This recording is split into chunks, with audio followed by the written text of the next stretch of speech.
Good morning student. ಇತಿಹಾಸ ತರಗತಿಗೆ ತಮ್ಮೆಲ್ಲರಿಗೂ ಸ್ವಾಗತ. ನಿನ್ನೆ ಒಂದು ತರಗತಿಯಲ್ಲಿ ನಾವು ಕುಶಾನರ ಬಗ್ಗೆ ಅಂದರೆ ಕುಶಾನ ಸಾಮ್ರಾಜ್ಯದಲ್ಲಿ ಕಾನಿಸ್ಕ ಹಾಗೂ ಕಾನಿಸ್ಕನ ಸಾಧನೆಗಳ ಬಗ್ಗೆ ತಿಳಿದುಕೊಂಡಿದ್ವಿ. ಇನ್ನು ನೆಕ್ಸ್ಟು ನಿಮಗೆ ಈ ಒಂದು ಸೆಮಿಸ್ಟ್ರಲ್ಲಿ ಬರ್ತಕ್ಕಂಥ ಮುಂದಿನ ಒಂದು ಚಾಪ್ಟರ್ ಗುಪ್ತ ಸಾಮ್ರಾಜ್ಯ. ಕ್ರಿಸ್ತಶಕ 320ರಿಂದ 540 ತನಕ ಭಾರತದಲ್ಲಿ ಗುಪ್ತರು ಏಳಿಗೆಗೆ ಬಂದಿರತಕ್ಕಂಥದ್ದನ್ನು ನಾವು ನೋಡ್ಬೋದು. ಅಂದರೆ ಇವರ ಕಾಲ 320ರಿಂದ 540 ತನಕ ಎಂದು ನಾವು ಕರಿಬೋದು. ಗುಪ್ತರ ಒಂದು ಇತಿಹಾಸವನ್ನು ತಿಳ್ಕೊಳ್ಳೋಕ್ಕೆ ಸಾಕಷ್ಟು ಆಧಾರಗಳು ನಮಗೆ ದೊರಕಿರ್ತಕ್ಕಂಥದ್ದು. ಅಂದರೆ ಪ್ರಾಚೀನ ಭಾರತದ ರಾಜಕೀಯ ಒಂದು ಇತಿಹಾಸದಲ್ಲಿ ಗುಪ್ತರ ಏಳಿಗೆ ಮತ್ತು ಆಳ್ವಿಕೆ ಅಂತಕ್ಕಂಥದ್ದು ಒಂದು ಮೈಲುಗಲ್ಲಾಗಿದೆ ಅಂತಕ್ಕಂಥದ್ದು. ಕುಶಾನರ ಒಂದು ಅವನತಿ ಆದಮೇಲೆ ಉತ್ತರ ಭಾರತದ ರಾಜಕೀಯ ಒಂದು ಸ್ಥಿತಿ ತುಂಬಾ ಅತಂತ್ರದಲ್ಲಿತ್ತು ಮತ್ತು ಒಂಥರ ಮಬ್ಬಿನಲ್ಲಿತ್ತು ಅಂತ ಹೇಳ್ಬೋದು.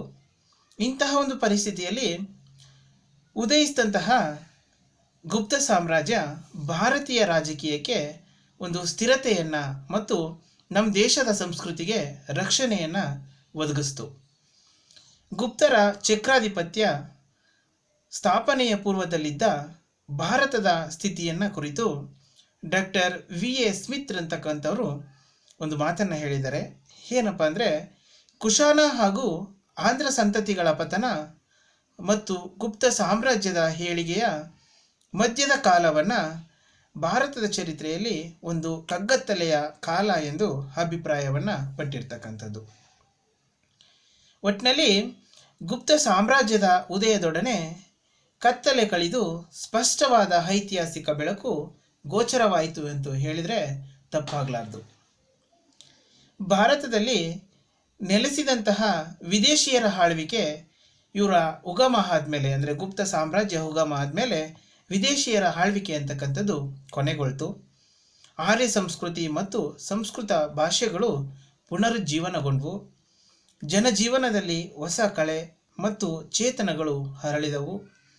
ಸಾಂಸ್ಕೃತಿಕ ರಂಗದಲ್ಲಿ ಹೆಣೆಯಿಲ್ಲದ ಪುನರಭಿವೃದ್ಧಿ ಉಂಟಾಯಿತು.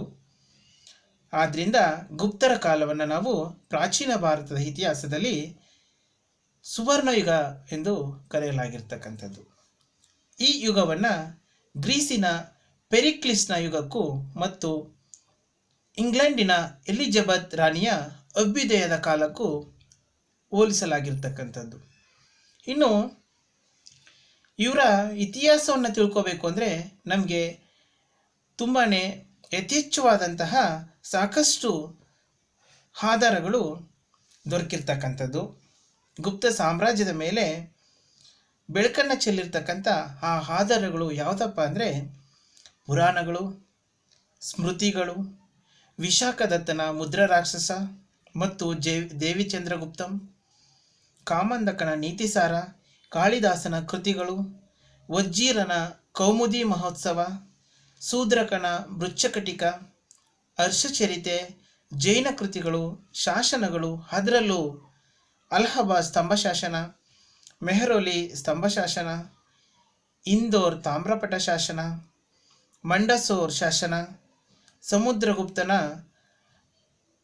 ಹಾಗೂ ಚಂದ್ರಗುಪ್ತ ವಿಕ್ರಮಾದಿತ್ಯ ಮತ್ತು ಕುಮಾರಗುಪ್ತರ ನಾಣ್ಯಗಳು, ಸ್ಮಾರಕಗಳು, ಎಲ್ಲಕ್ಕಿಂತ ಮಿಗಿಲಾಗಿ ಪಾಹಿಯಾನ್, ಇತ್ಸಿಂಗ್ ಮತ್ತು ಯುವೆನ್ಸ್ತಾಂಗನ ಬರವಣಿಗೆಗಳು ಗುಪ್ತ ಸಾಮ್ರಾಜ್ಯದ ಚರಿತ್ರೆಯ ಮೇಲೆ ಹೆಚ್ಚಿನ ಒಂದು ಬೆಳಕನ್ನು ಚೆಲ್ಲಿರ್ತಕ್ಕಂಥದ್ದನ್ನು ನಾವಿಲ್ಲಿ ಕಾಣ್ಬೋದು. ಈ ಎಲ್ಲ ಒಂದು ಆಧಾರಗಳು ನಮಗೆ ಇವರ ಇತಿಹಾಸವನ್ನು ತಿಳ್ಕೊಳ್ಳೋಕ್ಕೆ ಸಾಕಷ್ಟು ಪ್ರಮಾಣದ ಆಧಾರವಾಗಿ ಹೊರಹೊಮ್ಮಿರ್ತಕ್ಕಂಥದ್ದು. ಇನ್ನು ಇವರ ಮೂಲವನ್ನು ನಾವು ನೋಡೋದಾದರೆ ಗುಪ್ತರ ಮೂಲದ ಬಗ್ಗೆ ಇತಿಹಾಸಕಾರರಲ್ಲೇ ಒಮ್ಮತ ಅಭಿಪ್ರಾಯವಿಲ್ಲ ಅಂತಕ್ಕಂಥದ್ದು. ಯಾಕಪ್ಪ ಅಂದರೆ ಗುಪ್ತ ಎಂಬ ಪದವನ್ನು ಶುಂಗ ಮತ್ತು ಶಾತವಾಹನರ ಕಾಲದಲ್ಲಿ ನಾವು ಕಾಣ್ಬೋದು. ಸೊ ಇಲ್ಲಿ ಅನೇಕ ವಿದ್ವಾಂಸರು ತಮ್ಮದೇ ಆದಂತಹ ಕೆಲವೊಂದು ಅಭಿಪ್ರಾಯಗಳನ್ನು ಗುಪ್ತರ ಮೂಲದ ಬಗ್ಗೆ ವ್ಯಕ್ತಪಡಿಸಿರ್ತಕ್ಕಂಥದ್ದು. ಅದರಲ್ಲಿ KP ಜಯಸ್ವಾಲ್ ಅಂತಕ್ಕಂಥವರು ಗುಪ್ತರು ಜಾಟ ಪಂಗಡಕ್ಕೆ ಸೇರಿದವರೆಂದು, ಪ್ರಾರಂಭದಲ್ಲಿ ಇವರು 7 ನದಿಗಳ ನಾಡಾದ ಪಂಜಾಬಿನಲ್ಲಿ ನೆಲೆಸಿದ್ರು, ಕ್ರಮೇಣ ಪಾಟಲಿಪುತ್ರದತ್ತ ಬಂದರೆಂದು ಹಾಗೂ ಸಂಸ್ಕೃತ ನಾಟಕ ಕೌಮುದಿ ಮಹೋತ್ಸವದಲ್ಲಿ ಕಂಡುಬರ್ತಕ್ಕಂಥ ಚಂಡಸೇನನೇ 1ನೇ ಚಂದ್ರಗುಪ್ತನೆಂದು ಜಯಸ್ವಾಲ್ ಅಭಿಪ್ರಾಯಪಟ್ಟಿರ್ತಕ್ಕಂಥದ್ದನ್ನು ನಾವು ಕಾಣ್ಬೋದು. ಇನ್ನು ಡಾಕ್ಟರ್ HC ರಾಯಚೌಧರಿ ಅವರು ಗುಪ್ತರು ಧರಣಿ ಗೋತ್ರದವರು ಮತ್ತು ಅಗ್ನಿಮಿತ್ರನ ರಾಣಿ ದಾರಿಣಿಯ ಸಂಬಂಧಿಗಳಾಗಿರಬಹುದೆಂದು ಅಭಿಪ್ರಾಯವನ್ನು ಪಟ್ಟಿರ್ತಕ್ಕಂಥದ್ದು. ಇನ್ನು ಡಾಕ್ಟರ್ DC ಗಂಗೂಲಿ ಅಂತಕ್ಕಂಥವರು ಮತ್ತು ಚಟ್ಟೋಪಾಧ್ಯಾಯ ಅಂತಕ್ಕಂಥವರು ಒಟ್ಟಿಗೆ ನಮಗೆ ಇವರ ಬಗ್ಗೆ ಮಾಹಿತಿಯನ್ನು ಕೊಟ್ಟಿದ್ದಾರೆ. ಈ ಗುಪ್ತರು ಕ್ಷತ್ರಿಯ ವರ್ಗಕ್ಕೆ ಸೇರಿದವರೆಂದರು ಅಭಿಪ್ರಾಯವನ್ನು ತಿಳಿಸಿರ್ತಕ್ಕಂಥದ್ದು. ಇನ್ನು ರೊಮಿಲಾ ಥಾಪರ್ ಅಂತಕ್ಕಂಥವರು ಗುಪ್ತರ ಮೂಲ ಅಸ್ಪಷ್ಟವಾಗಿದ್ದು, ಇವರು ಮಗಧ ಪ್ರದೇಶದಲ್ಲಿ ರಾಜಕೀಯ ಹತೋಟಿ ಪಡೆದ ಭೂ ಒಡೆಯರು ಎಂದು ಅಭಿಪ್ರಾಯವನ್ನು ಪಟ್ಟಿರ್ತಕ್ಕಂಥದ್ದು. ಹಾಗೆ ಪುರಾಣಗಳ ಪ್ರಕಾರ ಮಗಧ ಮತ್ತು ಗಂಗಾ ನದಿಯ ಪ್ರದೇಶಕ್ಕೆ ಸೇರಿಕೊಂಡಿರುವ ಈಶಾನ್ಯ ಬಂಗಾಳವು ಗುಪ್ತರ ಮೂಲಸ್ಥಾನ. ಒಟ್ಟಿನಲ್ಲಿ ಗುಪ್ತರ ಮೂಲದ ಬಗ್ಗೆ ಭಿನ್ನಾಭಿಪ್ರಾಯಗಳಿದ್ದು, ಇದು ಇನ್ನೂ ಬಿಡಿಸಲಾಗದ ಒಂದು ಒಗಟಾಗಿಯೇ ಉಳಿದಿರ್ತಕ್ಕಂಥದ್ದನ್ನು ನಾವು ಕಾಣ್ಬೋದು.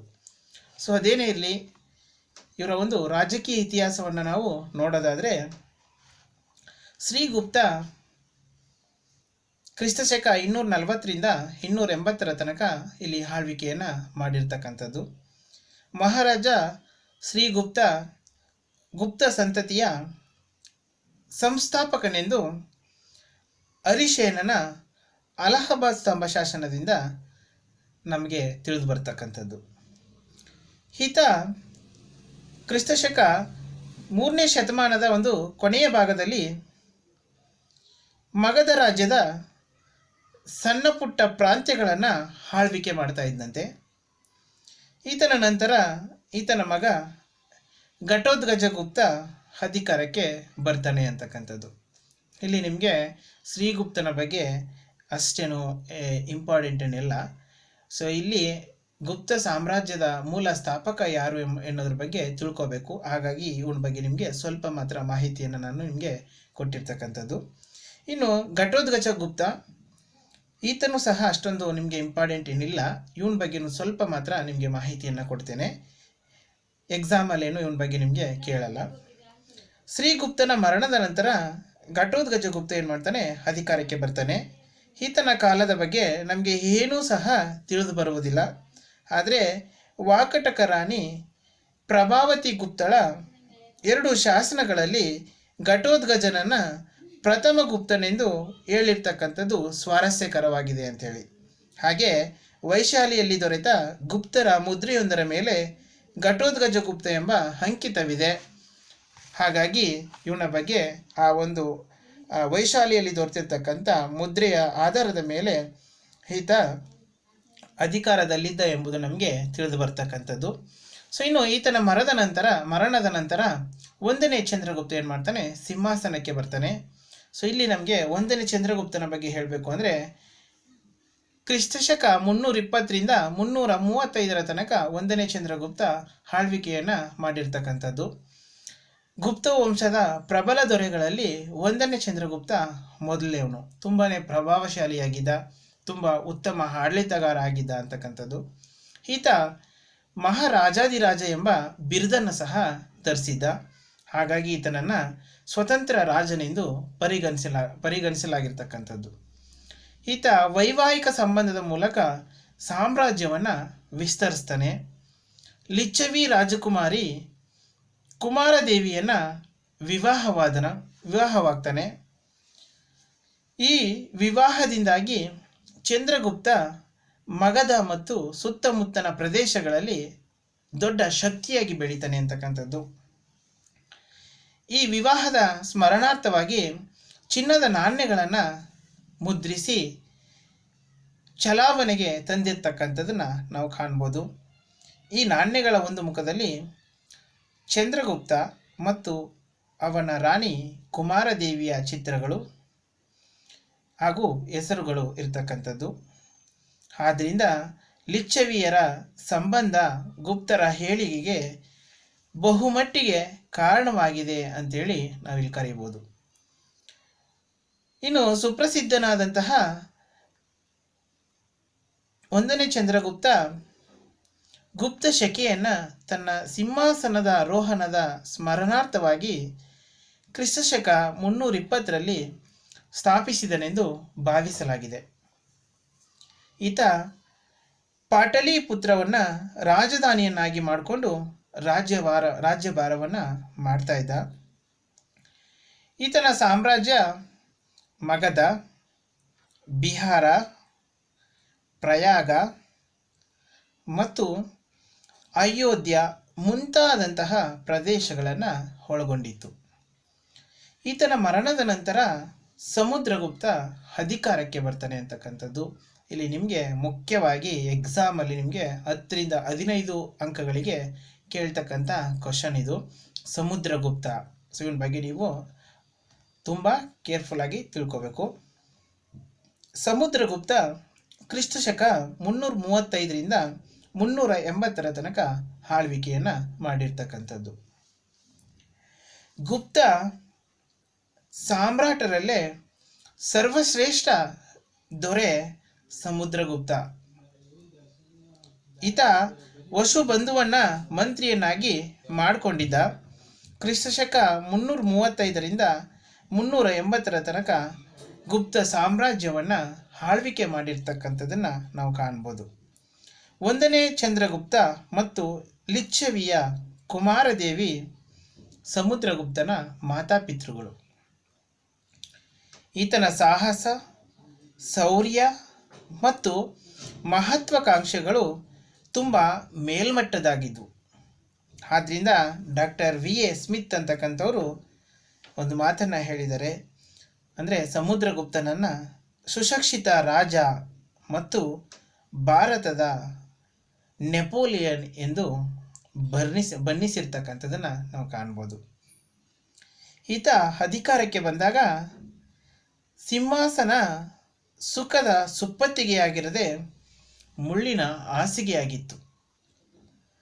ಯಾಕೆಂದರೆ ಶಕರು ಮತ್ತು ಬ್ಯಾಕ್ಟ್ರಿಯನ್ನರು ತಮ್ಮ ಪ್ರಾಬಲ್ಯವನ್ನು ಹೆಚ್ಚಿಸಿಕೊಳ್ಳಲು ಆಹ್ವಾನಿಸ್ತಾ ಇದ್ರು. ಅಂದರೆ ಅಕ್ಕಪಕ್ಕದ ಸಾಮ್ರಾಜ್ಯದವರು ಗುಪ್ತ ಸಾಮ್ರಾಜ್ಯದ ಮೇಲೆ ಯುದ್ಧವನ್ನು ಮಾಡಬೇಕು ಅಂಥೇಳಿ ಹಂಬಲದಿಂದ ಕಾಯ್ತಾ ಇದ್ರು ಅಂತಕ್ಕಂಥದ್ದು. ಆದರೂ ಸಹ ಸಮುದ್ರಗುಪ್ತ ಧೃತಿಗೆಡಲಿಲ್ಲ. ಅನೇಕ ದಿಗ್ವಿಜಯಗಳನ್ನು ಸಾಧಿಸಿ ವಿಶಾಲ ಸಾಮ್ರಾಜ್ಯವನ್ನು ಕಟ್ಟೋದರಲ್ಲಿ ಯಶಸ್ವಿಯಾದ ಅಂತಕ್ಕಂಥದ್ದು. ಹೀಗೆ ಸಮುದ್ರಗುಪ್ತ ವ್ಯಕ್ತಿತ್ವ, ಅಂದರೆ ಈತನ ವ್ಯಕ್ತಿತ್ವ ಏನಿತ್ತು ಅಶೋಕನ ವ್ಯಕ್ತಿತ್ವಕ್ಕೆ ವ್ಯತಿರಿಕ್ತವಾಗಿದೆ ಅಂತೇಳಿ ನಾವು ಹೇಳ್ಬೋದು. ಆದ್ದರಿಂದಲೇ ಯುದ್ಧ ಮತ್ತು ಆಕ್ರಮಣಗಳನ್ನೇ ಗುರಿಯಾಗಿ ಹೊಂದಿದ್ದಂತಹ ಈತ ಶಾಂತಿ ಮತ್ತು ಧರ್ಮಗಳನ್ನು ಗುರಿಯಾಗಿ ಹೊಂದಿದ್ದ ಅಂಥೇಳಿ, ಅಶೋಕನಿಗೆ ತದ್ವಿರುದ್ಧವಾಗಿದ್ದ ಅಂಥೇಳಿ ಡಾಕ್ಟರ್ R.S. ತ್ರಿಪಾಠಿ ಅಭಿಪ್ರಾಯವನ್ನು ಪಟ್ಟಿರ್ತಕ್ಕಂಥದ್ದು. ಸೊ ಅಶೋಕ ಯಾವ ರೀತಿಯಾಗಿ ಶಾಂತಿ ಮತ್ತು ಧರ್ಮಗಳನ್ನು ಗುರಿಯಾಗಿ ಹೊಂದಿದ್ದ, ಸಮುದ್ರಗುಪ್ತ ಅಶೋಕನಿಗೆ ತದ್ವಿರುದ್ಧವಾಗಿದ್ದ ಅಂತಕ್ಕಂಥದ್ದು. ಯುದ್ಧ ಮತ್ತು ಆಕ್ರಮಣಗಳನ್ನೇ ಗುರಿಯಾಗಿ ಹೊಂದ್ಕೊಂಡಿದ್ದ ಅಂತಕ್ಕಂಥದ್ದನ್ನು ನಾವಿಲ್ಲಿ ಹೇಳ್ಬೋದು. ಸೊ ಹಾಗಾಗಿ ಇವರ ಬಗ್ಗೆ, ಅಂದರೆ ಸಮುದ್ರಗುಪ್ತನ ಬಗ್ಗೆ ನಮಗೆ ಸಾಕಷ್ಟು ಆಧಾರಗಳು ಮಾಹಿತಿಯನ್ನು ಕೊಟ್ಟಿರ್ತಕ್ಕಂಥದ್ದು. ಸಮುದ್ರಗುಪ್ತನ ವ್ಯಕ್ತಿತ್ವ ಮತ್ತು ಸಾಧನೆಯ ಬಗ್ಗೆ ತಿಳಿದುಕೊಳ್ಳೋಕ್ಕೆ ಹೆಚ್ಚು ವಿವರಗಳು ಸಹ ನಮಗೆ ಲಭ್ಯ ಆಗಿರ್ತಕ್ಕಂಥದ್ದನ್ನು ನಾವು ನೋಡ್ಬೋದು.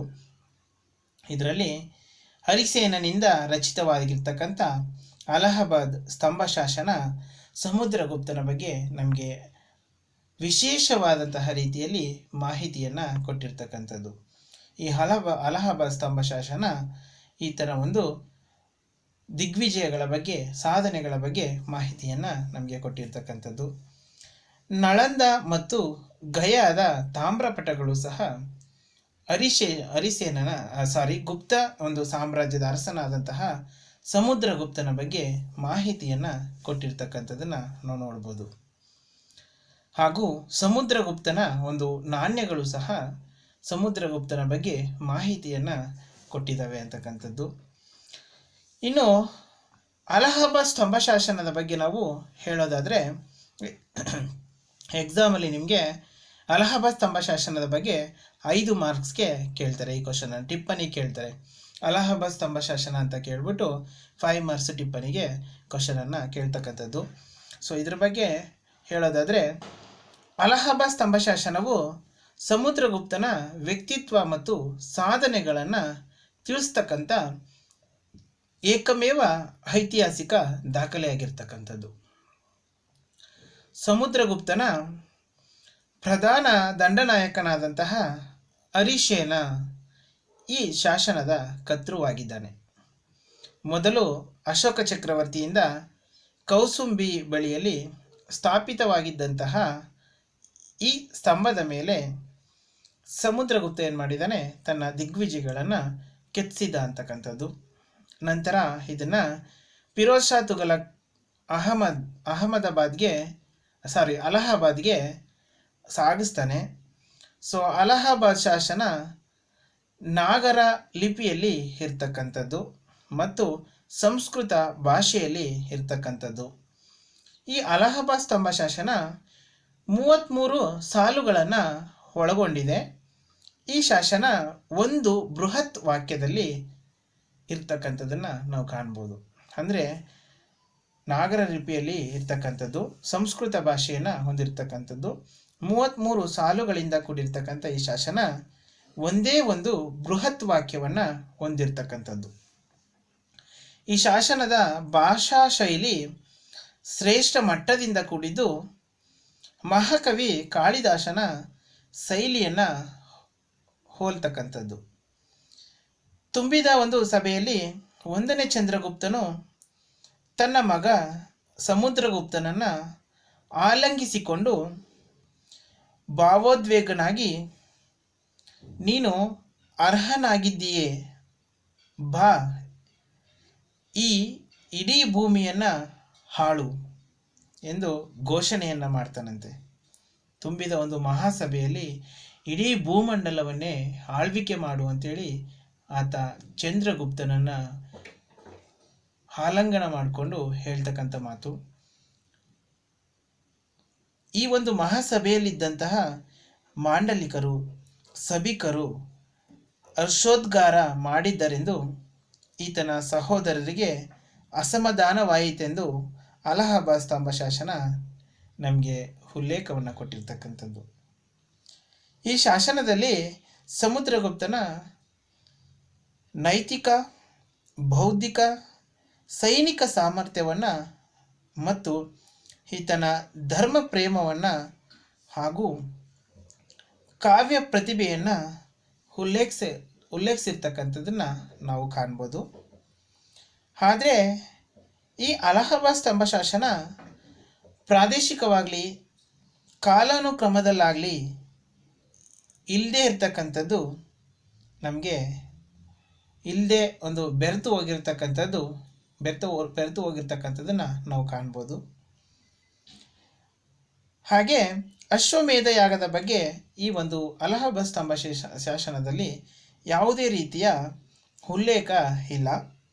ಒಟ್ಟಿನಲ್ಲಿ ಸಮುದ್ರಗುಪ್ತ ಈ ಶಾಸನವನ್ನು ದಿಗ್ವಿಜಯಗಳ ನಂತರ ಹಾಗೂ ಆತನ ಅಶ್ವಮೇಧ ಯಾಗದ ಮೊದಲು ಪ್ರಕಟಿಸಲಾಯಿತೆಂದು ವಿದ್ವಾಂಸರ ಒಂದು ವಾದವಾಗಿರ್ತಕ್ಕಂಥದ್ದು.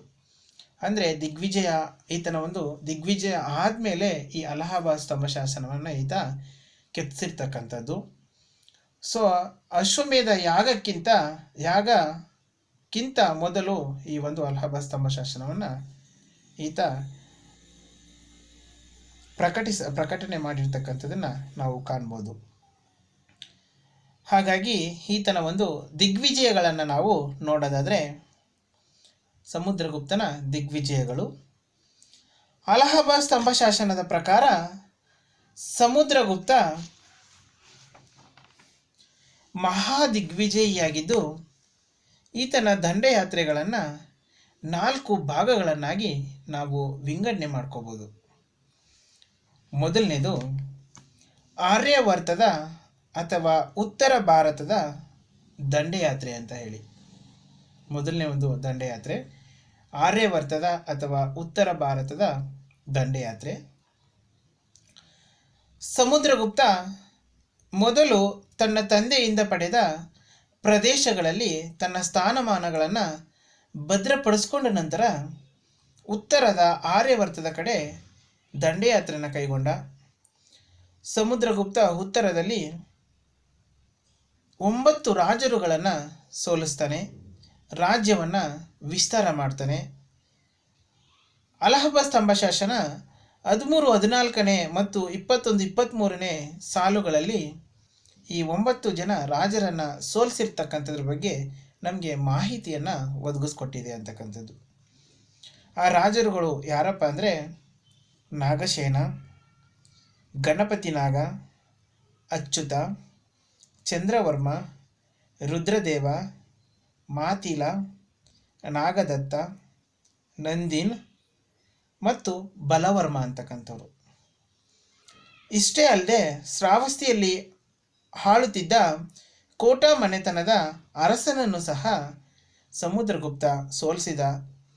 ಇತರ ಸಣ್ಣ ಪುಟ್ಟ ರಾಜರನ್ನು ಸೋಲಿಸಿ ಸಮುದ್ರಗುಪ್ತ ಉತ್ತರ ಭಾರತದಲ್ಲಿ ತನ್ನ ರಾಜ್ಯವನ್ನು ವಿಸ್ತರಿಸಿದ ಅಂತಕ್ಕಂಥದ್ದು ನಮಗೆ ಕಂಡುಬರುತ್ತೆ. ಇನ್ನು ಎರಡನೇದು ದಕ್ಷಿಣ ಭಾರತದ ದಂಡಯಾತ್ರೆ. ಅಲಹಾಬಾದ್ ಸ್ತಂಭ ಶಾಸನದ 19 ಮತ್ತು 20 ಸಾಲುಗಳು ಸಮುದ್ರಗುಪ್ತನ ದಕ್ಷಿಣ ಪಂಥದ ದಂಡಯಾತ್ರೆಯ ಬಗ್ಗೆ ನಮಗೆ ವಿವರಣೆಯನ್ನು ನೀಡ್ತವೆ ಅಂತಕ್ಕಂಥದ್ದು. ಸೈನ್ಯ ಸಮೇತನಾಗಿ ಪಾಟಲಿಪುತ್ರದಿಂದ ಹೊರಟಂತಹ ಸಮುದ್ರಗುಪ್ತ ದಕ್ಷಿಣ ಭಾರತದ 12 ರಾಜರುಗಳನ್ನು ಸೋಲಿಸ್ತಾನೆ. ಅವ್ರು ಯಾರಪ್ಪ ಅಂದರೆ ಕೋಶಲದ ಮಹೇಂದ್ರ, ಪುಷ್ಟಿಪುರದ ಮಹೇಂದ್ರ, ಎರಡಂಪಲ್ಲಿಯ ದಮನ, ವೆಂಗಿಯ ಅಸ್ಥಿವರ್ಮ, ಮಹಾಕಾಂತರದ ವ್ಯಾಘ್ರರಾಜ, ಕೊಟ್ಟೂರಿನ ಸ್ವಾಮಿದತ್ತ, ಕಂಚಿಯ ವಿಷ್ಣುಗೋಪ, ಪಲಕ್ಕಾದ ಉಗ್ರಸೇನ, ಅವಮುಕ್ತದ ನೀಲರಾಜ, ಕೌಸ್ತಲಾಪುರದ ಧನಂಜಯ, ಕೋರಲದ ಮಂತರಾಜ, ದೇವರಾಷ್ಟ್ರದ ಕುಬೇರ. ಸೊ ಹೀಗೆ 12 ಜನ ರಾಜರನ್ನು ದಕ್ಷಿಣ ಭಾರತದಲ್ಲಿ ಸಮುದ್ರಗುಪ್ತ ಸೋಲಿಸ್ತಾನೆ.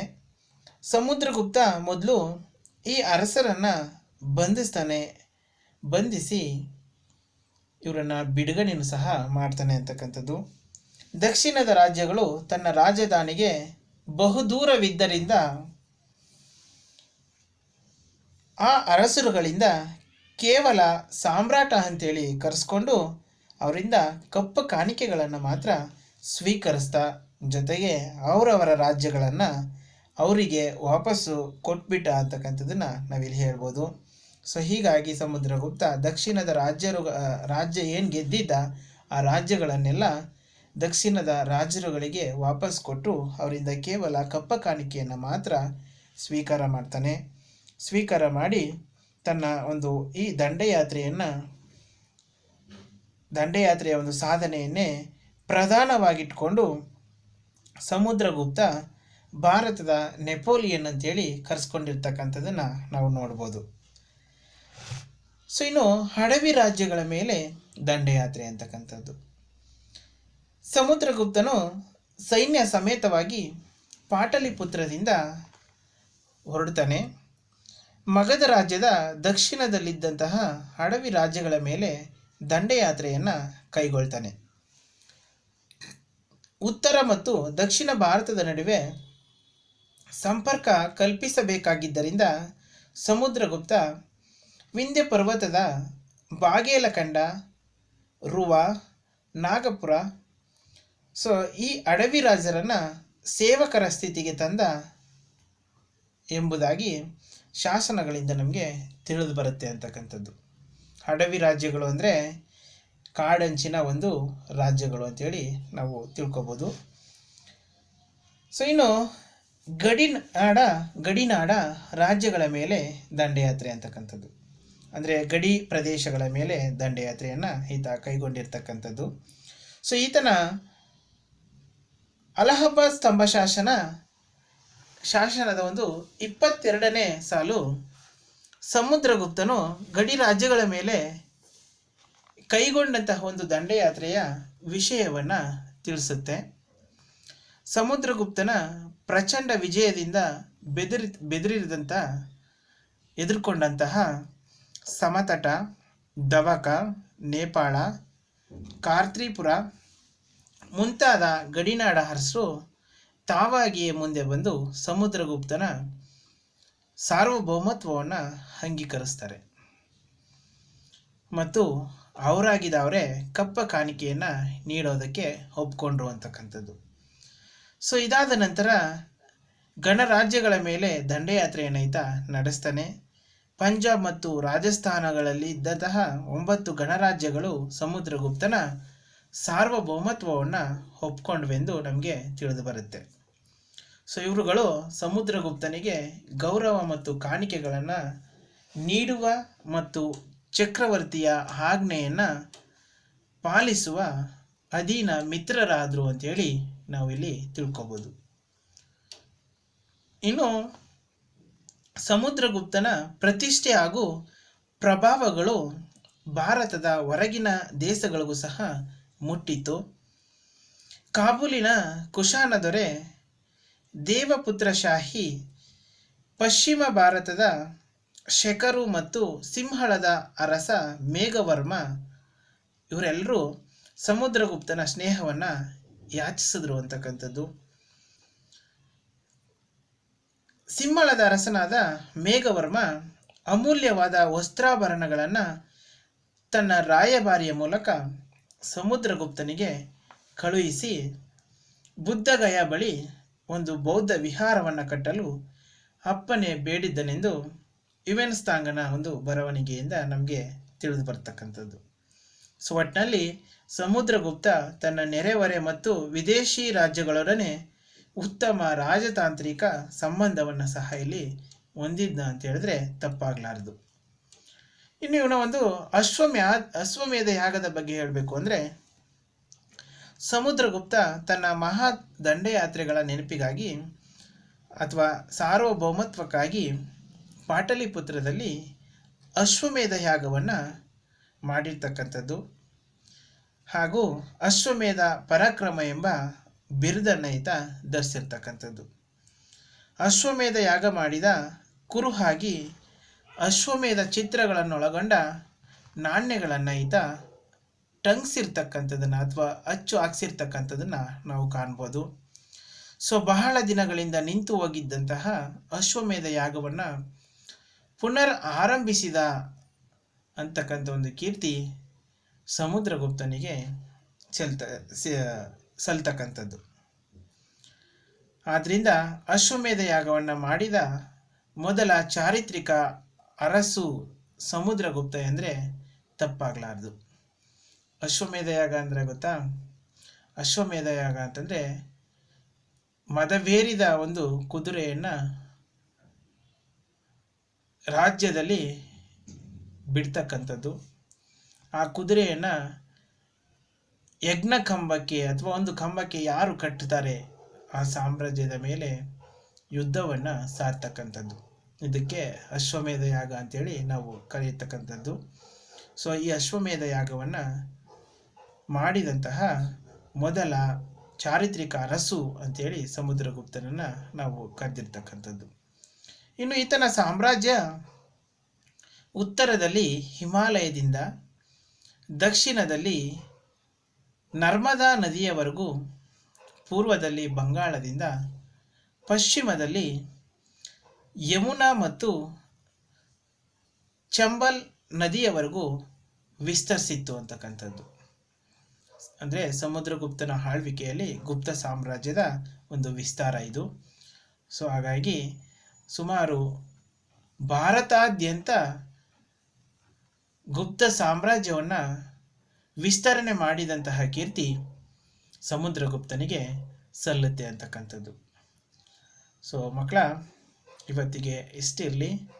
ಸೊ ನಾಳೆ ಕ್ಲಾಸಲ್ಲಿ ಸಮುದ್ರಗುಪ್ತನ ಸಾಂಸ್ಕೃತಿಕ ಸಾಧನೆಗಳು ಏನು ಹಾಗೂ ಈತನ ಒಂದು ವ್ಯಕ್ತಿತ್ವ ಯಾವ ರೀತಿಯಾಗಿತ್ತು ಹಾಗೂ ಮುಂದೆ ಬರ್ತಕ್ಕಂಥ 2ನೇ ಚಂದ್ರಗುಪ್ತ ವಿಕ್ರಮಾದಿತ್ಯ ಅನ್ನೋನ ಬಗ್ಗೆ ನಾಳೆ ಒಂದು ತರಗತಿಯಲ್ಲಿ ತಿಳಿದುಕೊಳ್ಳೋಣ.